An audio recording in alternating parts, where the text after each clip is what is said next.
मैं शेर की नानी हूँ। पिंकी बिल्ली एक बूढ़ी अम्मा के साथ उसकी झोपड़ी में रहा करती थी। एक दिन उसका मन हुआ कि वो भी जंगल में जाकर नए जानवरों से मिलकर उनको दोस्त बनाए। बूढ़ी अम्मा दोपहर के टाइम थोड़ी देर सोया करती थी। तो एक दिन जब बूढ़ी अम्मा दोपहर में सो रही थीं, पिंकी जंगल की तरफ चली गई। वो पहली बार जंगल आई थी, इसलिए उसको जंगल की हरियाली और वहाँ का माहौल बहुत ही अच्छा लगा। इसी तरह टहलती हुई वो एक जगह पहुँची जहाँ कुछ जानवर खेल रहे थे। उन्होंने बिल्ली को देखा तो हैरान रह गए।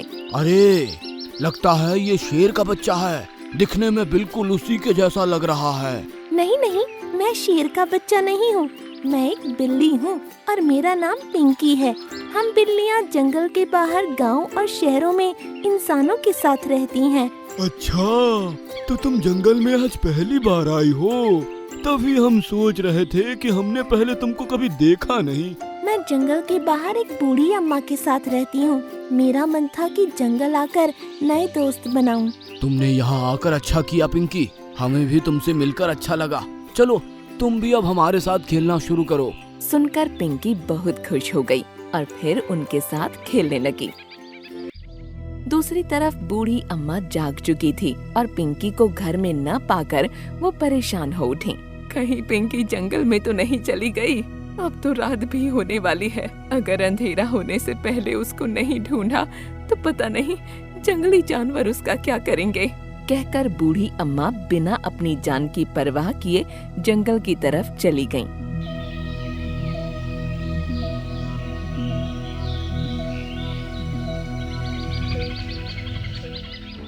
उस तरफ पिंकी बिल्ली खेल में इतनी मग्न हुई कि बूढ़ी अम्मा के बारे में भूल ही गई। कुछ देर बाद बंदर वहाँ पहुँचा। पिंकी बिल्ली, मैंने अभी एक बूढ़ी औरत को यहाँ जंगल में आते हुए देखा है और मुझे लगता है कि वो तुम्हारी बूढ़ी अम्मा ही है। अरे, मुझसे बहुत बड़ी गलती हो गई। मैं तो यह भूल ही गई कि मुझे वापस भी जाना है। तुमने उनको कहाँ देखा है? वो शायद तुमको ढूंढने के लिए इधर उधर घूम रही थी। उनको शेर खान ने देख लिया।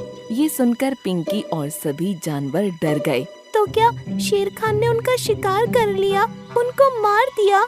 वो शेर खान से डरकर भाग रही थी और मैंने देखा कि वो उसी की गुफा में घुस गईं। अरे नहीं, अब तक तो वो बूढ़ी अम्मा को खा चुका होगा। अरे पिंकी, डरो नहीं। शेर खान रात होने से पहले शिकार नहीं करता। अगर वो उसकी गुफा में है तो वो रात होने से पहले उनके साथ कुछ नहीं करेगा। इसका मतलब है कि हम रात होने से पहले उनको बचा सकते हैं। लेकिन पिंकी, शेर खान हम में से किसी की बात मानकर किसी इंसान को जिंदा नहीं छोड़ने वाला। बहुत मुश्किल है। सुनकर पिंकी कुछ सोचने लगी, फिर सबसे बोली। आप सभी ने जब पहली बार मुझे देखा था तो शेर का बच्चा समझा था। बस अब मुझे समझ आ गया कि मैं अपनी नानी को कैसे बचा सकती हूँ। आप सब लोग मुझे बताओ कि शेर खान की गुफा किस तरफ है। उसकी बात सुनकर सभी जानवर उसको शेर खान की गुफा पर ले गए, लेकिन किसी की भी हिम्मत नहीं थी कि वो गुफा के अंदर जाकर शेर खान से बात करें। पिंकी बिल्ली, तुम शेर खान से जाकर आखिर कहोगी क्या? इस टाइम शेर खान बहुत ही भूखा रहता है। वो इस मुसीबत में मेरी ही वजह से फंसी है और मैं उनको बचाने के लिए कोई भी खतरा मोल लेने के लिए तैयार हूँ। कहकर वो गुफा के अंदर चली गई और सभी जानवर उसका बाहर ही इंतजार करने लगे। अंदर जाकर उसने देखा कि बूढ़ी अम्मा डरी हुई हालत में दीवार के पास चिपक कर खड़ी हुई है और शेर खान उनके ठीक सामने सो रहा है। बूढ़ी अम्मा ने पिंकी को देखा तो बोली, पिंकी, तुम यहाँ से चली जाओ, वरना ये शेर मुझे तो खाने ही वाला है, साथ ही साथ तुमको भी अपना शिकार बना लेगा। पिंकी बूढ़ी अम्मा को कुछ बोलती तो भी उनको कुछ समझ नहीं आता, इसलिए वो सीधा शेर खान से बोल उठी। शेर खान, ओ शेर खान। उसकी आवाज सुनकर शेर खान ने आंखें खोली और उसको देखकर हैरान रह गया।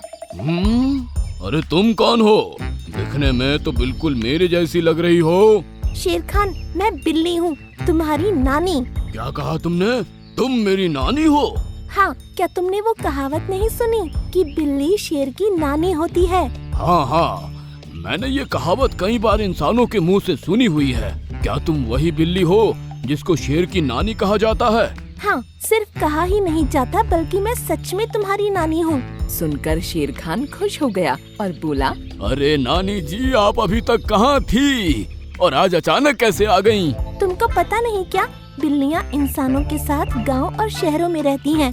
लेकिन आज मेरा मन हुआ कि जंगल जाकर तुमसे मिलूं और जानवरों के साथ भी वक्त बिताऊं, इसलिए यहाँ चली आई। नानी जी, आप पहली बार मुझसे मिलने जंगल आई हैं, तो अब कुछ दिन रुक कर ही जाना।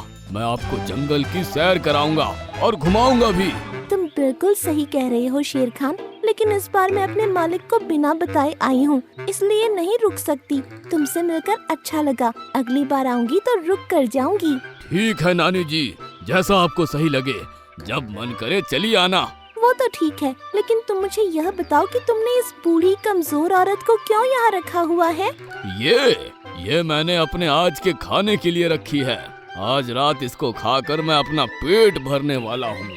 बूढ़ी अम्मा को यह बात बहुत ही अजीब लग रही थी। उसको उनकी बातें समझ में नहीं आ रही थीं। वो टुकुर टुकुर उनको देखे जा रही थी। यह तुम क्या कह रहे हो शेर खान? तुम एक जवान शेर हो और यह कमजोर बूढ़ी औरत। एक बूढ़ी औरत का शिकार करोगे तो इसमें तुम्हारी इंसल्ट होगी। मैं घर वापस जाऊंगी तो अपनी सहेलियों को क्या बताऊंगी कि शेर खान, जो कि जंगल का राजा है, जिसकी मैं नानी हूँ, वो एक बूढ़ी कमजोर औरत का शिकार करता है।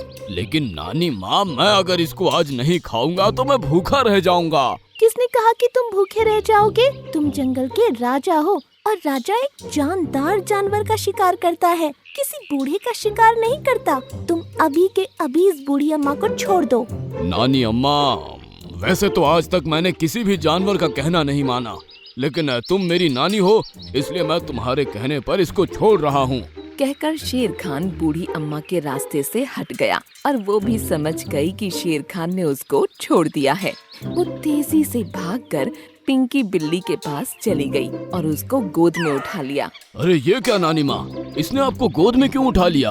अरे मैंने कहा ना कि शहर में यह इंसान हम बिल्लियों को अपने ही घरों में रखते हैं। तुम फिक्र मत करो, जब यह मेरे साथ जंगल के बाहर पहुँचेगी तो मैं इसकी गोद से निकलकर भाग जाऊंगी। ठीक है नानी माँ, अगली बार आओ तो रुक कर जरूर जाना। ठीक है शेर खान, मैं चलती हूँ। इतना कहकर वो चुप हो गई। बूढ़ी अम्मा समझ गई कि इन दोनों की बातें खत्म हो चुकी हैं, तो वो पिंकी को लेकर गुफा से बाहर आ गईं। बाहर सभी जानवर खड़े थे। पिंकी और बूढ़ी अम्मा को सही सलामत देखकर वो खुश होने लगे। फिर पिंकी ने उन सबको सब कुछ बता दिया, तो उन्हें यह बातें सुनकर खूब मजा आया। वाकई में पिंकी बिल्ली, तुम तो शेर की भी नानी निकली। सुनकर पिंकी बिल्ली हंसने लगी और फिर बूढ़ी अम्मा और वो सही सलामत अपने घर को चली गईं।